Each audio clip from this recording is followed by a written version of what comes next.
त्यसमा उनको पार्टीमा यो कुराहरू बाहिर आइरहेको छ कि 2-2 करोडमा चाहिँ टिकटहरू बिक्री गरिएको छ। कालीन शाह पनि एउटा टेस्टेड पात्र हुन्। उनी चाहिँ के छ 3 वर्ष काठमाडौँ नगरपालिकाको मेयर चलाए। आज अर्बौं रुपियाँ त्यहाँ बेरोजी छ। आज चाहिँ ती सबै विकास योजनाहरू उनले आफ्नो एउटा पनि इलेक्सन प्रमिस चाहिँ पुरा गरेनन्। नमस्कार, म रमेश मिश्रा। म यति बेला कपिलवस्तु जिल्लाको सदरमुकाम तौलियामा स्थित वडा नम्बर 2 को कार्यालय यो हाम्रो सुधाकर पाण्डे माननीय अनि प्रदेश सांसदको घरमा म उपस्थित भएको छु र त्यहाँ हामीले जुन उहाँको भतिजको बिहेमा अहिले आउनुभएको पाहुना हुनुहुन्छ हाम्रा वरिष्ठ अधिवक्ता एवं कानुनविद दिनेश त्रिपाठीज्यू र उहाँलाई चाहिँ हामीले मौका छोपेर यो साझा न्युजको लागि केही चाहिँ क्वेसन र यो देशको वर्तमान अवस्था राजनीतिक अवस्थाको बारेमा चाहिँ कुराकानी गर्न गइरहेको छौँ। स्वागत छ हजुरलाई यो साझा न्युजमा। धन्यवाद, नमस्ते। अहिले जुन हाम्रो यो देशको अहिले वर्तमान अवस्था छ राजनीतिक अवस्था त्यसमा चाहिँ अब हजुरको भनाइ के छ? अब अहिले हामी निर्वाचनको प्रक्रियामा छौँ। मुलुक नै एउटा निर्वाचनमय रहेको अवस्था छ र निर्वाचन भनेको एउटा लोकतन्त्रको एउटा महोत्सव पनि हो। निर्वाचनको माध्यमद्वारा नै आम जनताले नागरिकहरूले आफ्नो सर्वोच्चता आफ्नो सार्वभौम सत्ता एक्सर्साइज गर्छन्। त्यसलाई अभ्यास गर्ने त्यो एउटा टुल हो, एउटा प्रक्रिया हो र यसले चाहिँ मुलुकको दिशालाई परिवर्तन गर्छ, मुलुकको भाग्य र भविष्यलाई निर्धारण गर्छ। यो एउटा इम्पोर्टेन्ट प्रोसेस हो किनभने लोकतन्त्र भन्नु नै एउटा चाहिँ जनप्रतिनिधित्वमा आधारित प्रणाली हो। अर्थात् consent of the people is the basis of government. कुनै पनि सरकार जनताको अहिमत बिना त्यो सरकारले आफ्नो वैधता प्राप्त गर्न सक्दैन। सरकारको वैधताको एकमात्र आधार भनेको त्यसको कन्सेन्ट अफ द पिपुल हो, जनताको सहमति हो र त्यो सहमति भनेको त्यो चाहिँ निर्वाचनको माध्यमद्वारा त्यो अभिव्यक्त हुन्छ। अहिले वास्तवमा यो निर्वाचन भनेको जनताले आफ्नो अभिमत अभिव्यक्त गर्ने एउटा चाहिँ माध्यम हो र त्यसकारण यो निर्वाचनको एउटा लोकतान्त्रिक प्रणालीमा एउटा महत्त्व हुन्छ। लोकतन्त्रमा निर्वाचन इज अ मिनिमम। त्यो चाहिँ वकिल साहब म एउटा कुरा के काटेँ भने जस्तै हजुरले भन्नुभयो लोकतान्त्रिक अभ्यास हो। लोकतान्त्रिक अभ्यास त हो तर जुन 84 मा हुने निर्वाचन जुन अहिले 82 मा भइरहेछ त्यसबाट जनताले आखिर के पाए त? यहाँ जेएनजी आन्दोलन भयो थुप्रै, त्यसमा थुप्रै कि हाम्रा साना नानी बाबुहरू थुप्रै चाहिँ मृत्यु पनि भयो। त्यसमा चाहिँ यहाँको जनताले के पाए? त्यही पुरानै सत्ता पुरानै सोचका जुन पार्टीहरू अहिले उसमा छन्, निर्वाचनमा उभिएका छन्, त्यसमा अब पुरानै पार्टी यो निर्वाचनमा आउने छन् कि नयाँ सत्ता आउनेछ त्यस विषयमा पनि बोलिदिनु। पहिलो कुरा त हामीले के बिर्सनु हुँदैन भने अब यो निर्वाचन एउटा विषम परिस्थितिमा हुँदैछ। यो चाहिँ एक्सपेक्टेड होइन, यो पूर्व निर्धारित यो थिएन। यो अचानक मुलुकमा एउटा यस्तो परिस्थिति निर्माण भयो जसले गर्दाखेरि प्रतिनिधि सभा नै विघटन गर्नुपर्ने स्थिति आयो। प्रतिनिधि सभा नै विघटित भयो। अब विघटित भइसकेपछि अब सरकार बनाउनु पर्यो। सरकार बनाउने आधार भनेको अब संसदकोले मात्रै सरकार बनाउन सक्छ। सरकार भनेकै संसदको उपज हुन्छ। त्यसको लागि चाहिँ निर्वाचनमा जानुपर्ने एउटा बाध्यात्मक परिस्थिति निर्माण भयो। तर अब तपाईँले भने जस्तो एउटा कुरा के छ भने अब यो चुनावको लागि मात्रै हो त? यो चुनावले चाहिँ के डिरेक्सन दिन्छ मुलुकलाई? त्यसकारण अब एक्चुअली यो निर्वाचनको रिस्क फ्याक्टर पनि हाई छ, एकदमै व्यापक छ। यसको चाहिँ जोखिम पनि धेरै छ किनभने यो निर्वाचनको माध्यमद्वारा मुलुकको भविष्य पनि हाइजेक हुन सक्छ र त्यो एउटा गम्भीर खतरा छ। लोकतन्त्र मुलुकमा समाप्त हुन सक्ने खतरा पनि देखिएको छ। त्यसकारण अब यो स्थितिमा जुन मतदाताहरू छन्, नेपाली नागरिकहरू छन् जो आफ्नो मताधिकारको प्रयोग गर्दैछन्, त्यो मताधिकारको प्रयोग गर्दाखेरि एउटा व्यापक चाहिँ विवेक सम्मत तरिकाले रासनल एउटा भोटिङ गर्नु पर्यो, तर्कसङ्गत तरिकाले भोटिङ गर्नु पर्यो। किनभने अब चुनावको मैदानमा पुराना शक्तिहरू पनि छन्, तर पुराना भन्दैमा सबै खराब पनि छैनन्, नयाँ भन्दैमा सबैलाई एकदम जय जयकार गर्नुपर्ने आवश्यकता पनि छैन। त्यसमा चाहिँ हामीले छुट्याउन सक्नु पर्यो। नयाँमा को खराब छ, पुरानामा को राम्रो छ, पुरानामा पनि कुन चाहिँ खराब छन् त्यो खराबलाई रिजेक्ट गर्नु पर्यो र त्यसमा राम्रोलाई चाहिँ हामीले चाहिँ आत्मसात गर्नु पर्यो। त्यसकारण म एउटा कुरा के भन्छु भने अब नयाँ हुनु आफैमा पनि कुनै योग्यता होइन, युवा हुनु पनि कुनै आफैमा योग्यता होइन। यद्यपि म केही कुराको पक्षपाती हुँ भने कि युवाहरू व्यापक सङ्ख्यामा चाहिँ राज्य प्रणालीमा उनीहरूले प्रवेश गर्न पाउनुपर्छ। युवाहरूले चाहिँ मुलुकको भविष्य चाहिँ लेख्न पाउनुपर्छ, उनीहरूले आफ्नो भविष्य निर्धारण गर्न पाउनुपर्छ। साथसाथै जुन जुन परम्परागत शक्तिहरू छन् जो चाहिँ जसले गभर्नेन्स दिन सकेन तिनीहरूलाई अब एउटा लेसन पनि उनीहरूलाई दिनु जरुरी छ, एउटा पाठ पनि सिकाउनु जरुरी छ। जुन यो फागुन 21 गते अब धेरै दिन बाँकी पनि छैन, त्यसमा चाहिँ अब हजुरले एउटा संविधानविद भएको नाताले र राजनीतिमा धेरै चासो राखिराख्नु भएको छ, त्यसमा चाहिँ अब आउने यो 21 गतेको निर्वाचनमा कुन यो नयाँ पार्टीले मतलब बढी ऊ ल्याउँछन् कि यो पुरानै संरचना हुन्छ भने त्यसमा पनि भनिदिनु न। होइन, मेरो विचारमा के हो भने अब यो नयाँ भनेर नयाँको आखिर नयाँ भनिएकाहरूको पनि जम्मै पात्रहरू त रिसाइकल पात्रहरू छन्।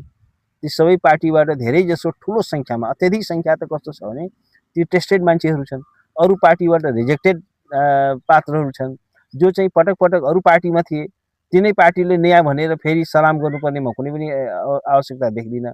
र त्यसमा पनि के छ भने धेरै ती नयाँ भनिएकाहरू पनि भ्रष्ट र अवसरवादीहरू छन्, ठुल्ठुलो ठगी काण्डमा परेका छन्, ठुल्ठुलो अपराधिक काण्डमाहरूमा परेका छन्। तर अब र धेरै जसो त्यसमा अधिकांश टेस्टेड छन्। जस्तो भन्नुहोस् न, बालिन शाह के नयाँ हुन्? बालिन शाह पनि त काठमाडौँको मेयर भएर 3 वर्ष चलाए, त उनले त्यहाँ के चाहिँ राम्रो सन्देश दिए? रवि लामिछाने उनी 2 चोटि गृहमन्त्री भए, उपप्रधानमन्त्री भए, अहिले गम्भीर चाहिँ के छ भने आपराधिक चाहिँ आरोपहरू उनीमाथि छ, आधा दर्जन अदालतमा उनको मुद्दाहरू विचाराधीन छ, सम्पत्ति शोधीकरण जस्तो सङ्गठित अपराध जस्तो मुद्दामा चाहिँ उनी चाहिँ आरोपित छन्। र त्यस कारण के छ भने त्यो कुरालाई अब नयाँ भनेर त्यसलाई चाहिँ आत्मसात गर्नु त्यो कति घातक हुन सक्छ। बालिन शाह पनि एउटा टेस्टेड पात्र हुन्, उनी चाहिँ के छ भने 3 वर्ष काठमाडौँ नगरपालिकाको मेयर चलाए, आज अर्बौँ रुपियाँ त्यहाँ बेरोजी छ। आज चाहिँ ती सबै विकास योजनाहरू उनले आफ्नो एउटा पनि इलेक्सन प्रमिस चाहिँ पुरा गरेनन्। काठमाडौँ महानगरपालिका मिस गभर्नेन्सको, कुशासनको त्यो एउटा नमुनाको रूपमा रह्यो। त्यस कारण के छ भने र त्यसमा उनको पार्टीमा यो कुराहरू बाहिर आइरहेको छ कि 2-2 करोडमा चाहिँ टिकटहरू बिक्री गरिएको छ र रिसाइकल व्यक्तिहरू धेरै पार्टीबाट त्यो चाहिँ के छ भने त्याग गरेर अहिले ती पार्टीहरू मान्छेहरू राजसभामा आएका छन्। त्यस कारण के छ भने यो नयाँ र पुरानोको भाष्य सृजना गर्नु आफैमा यो चाहिँ धोखाधडीपूर्ण छ। यहाँ कोही नयाँ जस्तो पनि छैन, कोही पुरानो भनेर त्यसलाई चाहिँ रिजेक्ट गर्नुपर्ने पनि अनि छैन। हामीले हाम्रो जनता, नेपालका जनताले कुन किसिमको संरचना चाहिँ परिकल्पना गर्न पाउने त्यो भनिदिनु न। होइन, एउटा कुरा के छ भने यो जुन मतदान प्रक्रिया हो त्यसले धेरै ठुलो विवेकको चाहिँ माग गर्दछ, विवेक सम्मत एक्सर्साइज हुनु पर्यो। र यसमा के गर्नु पर्यो भने पार्टीको के एजेन्डा छ, कुन चाहिँ उम्मेदवारको के एजेन्डा छ, उनीहरूको चरित्र कस्तो छ, उनीहरूले राष्ट्रको लागि दिएको योगदान के छ, त्यो उनीहरूले दिएको चाहिँ ट्र्याक रेकर्ड, उनीहरूको कन्ट्रिब्युसन के छ, उनीहरूले ल्याएको एजेन्डा के छ, त्यो कुरालाई चाहिँ हेर्नु पर्यो। र यो के छ भने यो कन्फ्युज हुनु भएन। नयाँ भनेर त्यसलाई चाहिँ नयाँ, एक त नयाँ भनिएका पनि त्यो नयाँ हुन् कि होइनन् त्यो कुरा पनि विचार पुर्याउनु पर्यो। पुरानोमा पनि के छ भने अब जस्तो भनौँ नेपाली कङ्ग्रेसले धेरै ठुलो सङ्ख्यामा चाहिँ नयाँ उम्मेदवारहरू दिएको छ। नेपाली कङ्ग्रेसको होल संरचना अहिले परिवर्तन भएको छ। त्यस कारण के छ भने यो कुराहरूलाई पनि हेर्नु जरुरी छ र यसमा चाहिँ गुण र दोषको आधारमा, मेरिटको आधारमा चाहिँ उम्मेदवार चाहिँ चयन गर्नु पर्यो र यसमा चाहिँ माइन्ड एप्लाई गर्नु पर्यो। मतदाताले चाहिँ आफ्नो विवेक र माइन्ड एप्लाई गर्नु पर्यो। अहिले त यहाँ के हो भने यो ठुलो सङ्ख्यामा चाहिँ यो सोसल मिडियामा चाहिँ इन्भेस्ट गरिएको छ, लगानी गरिएको छ। त्यो पैसाको स्रोत चाहिँ के छ भने सबै अपारदर्शी छ र अर्बौँ खर्बौँ रुपियाँहरू चाहिँ खनाइएको छ। डलरमा चाहिँ के छ भने सोसल मिडियामा पेमेन्ट भइरहेको छ, त्यो अल्गोरिजमको शिकार छ। त्यो चाहिँ एउटा चाहिँ सङ्गठित ढङ्गले एउटा चाहिँ प्रचार कर्मलाई अगाडि बढाइएको छ। त्यो कुराहरूलाई पनि मतदाताहरूले चाहिँ बुझ्नु जरुरी छ। यसको पछाडि कुन शक्ति छ, के हो। त्यस कारण राष्ट्र बदल्ने कुरो भइरहेको छ। राष्ट्र बदल्ने भन्दा पनि यसको शासनको संरचनाहरू बदल्ने कुरा छ। गभर्नेन्स चाहियो, सुशासन चाहियो, विधिको शासन चाहियो, पिपुललाई चाहिएको के भने एउटा डेभलपमेन्ट चाहियो। धेरै ठुलो सङ्ख्यामा चाहिँ मास इम्प्लोइमेन्ट क्रिएट गर्न सक्नु पर्यो। हो त्यो चाहिँ एजेन्डाहरू चाहिँ आउनु पर्यो। एजेन्डा पनि छैन, केही पनि छैन। खालि के छ भने यो एउटा चाहिँ यो नयाँ भेरिएन्टहरू आइरहेको छ। कोभिडमा चाहिँ नयाँ भेरिएन्ट आए जस्तो नयाँ भेरिएन्ट झन् खतरनाक हुनसक्छ, त्यो कुरा पनि बुझ्नु जरुरी छ। निर्वाचन भनेको यो कुनै ब्युटी कन्टेस्ट होइन। त्यो कसको हेयर स्टाइल कस्तो छ, कसको चाहिँ के छ भने कस्तो चस्मा लगाएको छ, यस्तो आधारमा भोटिङ हुँदैन। भोटिङ के छ भने उसको एजेन्डा के छ, विचार के छ, तर्क के छ, चिन्तन के छ, उसको चाहिँ इतिहास के छ, उसले गरेको कन्ट्रिब्युसन के छ, त्यो कुराहरू चाहिँ हेर्नु जरुरी छ। त्यसलाई चाहिँ एनालिसिस हुनु जरुरी छ। त्यसकारण अब यदि यो चाहिँ कस्तो छ भने अहिलेको इलेक्सन चाहिँ एकदमै क्रिटिकली इम्पोर्टेन्ट छ। अहिले चाहिँ के छ भने मुलुक चाहिँ एउटा धेरै ठुलो दुर्घटनामा पनि जान सक्छ यदि गलत शक्तिहरू चाहिँ के छ भने सत्तामा आयो भने यो चाहिँ एउटा मुलुक चाहिँ गम्भीर एउटा दुर्घटनामा जान सक्छ।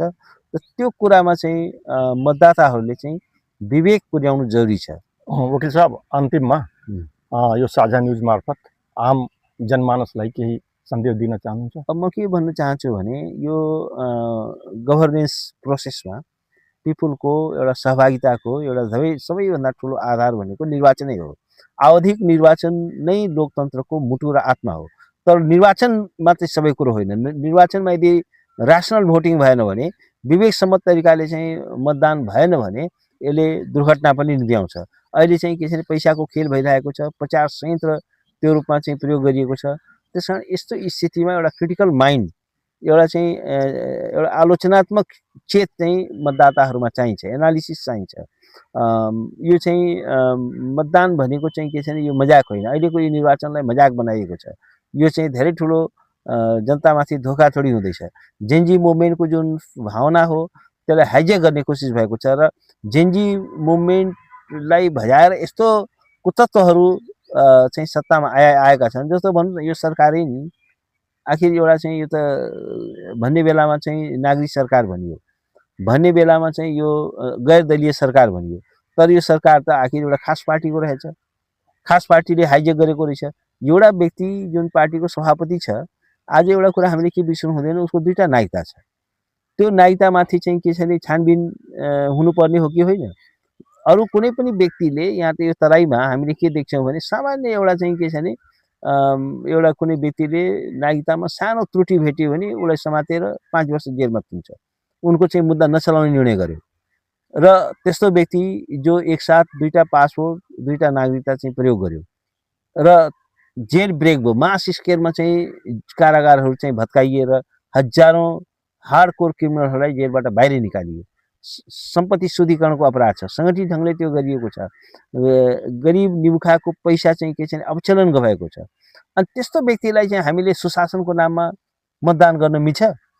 त्यस्तो व्यक्ति चाहिँ के छ भने हाम्रो भोट चाहिँ के छ भने डिजर्भ गर्छ? त्यसकारण पुराना भनेर सबै रिजेक्ट पनि गर्नु, हालाकि पुरानाले पनि बेहिसाब चाहिँ भ्रष्टाचार गरेकै हो, पुरानाले पनि कुशासन ल्याएकै हो। र त्यसलाई पनि चाहिँ के छ भने त्यसमा चाहिँ हामीले छुट्याएर हेर्नु पर्यो। त्यसमा चाहिँ त्यो पार्टीको एजेन्डा र मेनिफेस्टो पनि हेर्नु पर्यो। त्यसमा कहाँ कस्तो उम्मेदवारहरू चाहिँ थ्रो गरेको छ त्यो कुरा पनि हेर्नु पर्यो। एउटै कुरा म के भन्न चाहन्छु भने एउटा चाहिँ विवेक सम्मत तरिकाले यदि मतदान भएन भने यो मुलुक बदल्ने मात्र होइन, मुलुकको नक्सा बदलिन सक्छ, लोकतन्त्र हाइजेक हुन सक्छ, संविधान ध्वस्त हुन सक्छ र मुलुक एउटा गम्भीर दुर्घटनाको शिकार हुन सक्छ। त्यसकारण आम मतदातालाई म के आग्रह गर्न चाहन्छु भने अहिले चाहिँ के छ भने जुन भोटिङ प्याटर्न हो, भोटिङ प्रोसेस हो, त्यो चाहिँ एउटा ऱ्यासनल हुनु पर्यो, तर्कसङ्गत तरिकाले विवेक सम्मत तरिकाले मतदान गर्नु पर्यो भन्ने त्यो चाहिँ म आग्रह गर्न चाहन्छु। युवाहरूलाई पनि म त्यो आग्रह गर्न चाहन्छु कि युवाहरू चाहिँ के हो भने they are the opinion maker. हाम्रो साझा न्युजलाई अमूल्य समय दिएर आफ्नो सानो भनाइ राख्नुभयो, त्यसको लागि विशेष धन्यवाद सहित म रमेश मिश्रा बिदा भएँ। धन्यवाद, नमस्कार।